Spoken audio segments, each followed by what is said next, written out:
Alaikum. Welcome to my channel Use for Teens. Today I show you how to add or remove columns in MS Word 2013. Just open Microsoft Word document.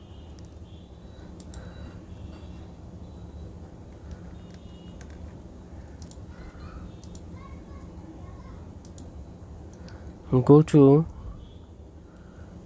page layout and click column.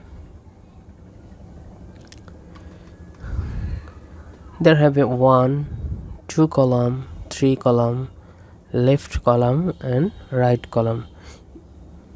So first 2 column, you can understand when you write something in document area.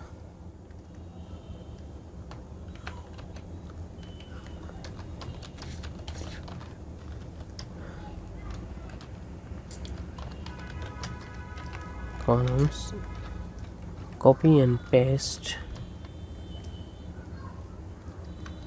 You can see this is first column and this is second column. So you can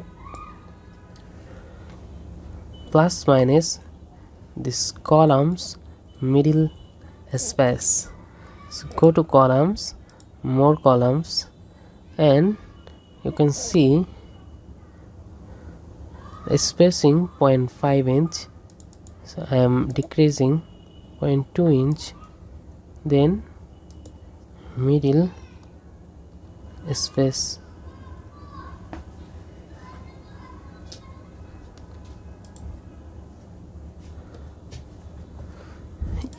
You can also use 3 column, first column, second column and 3 column, and you can use left column, then you can use right column. So you can easily use columns from page layout in MS Word 2013. Thanks for watching, and don't forget to subscribe my channel for next video.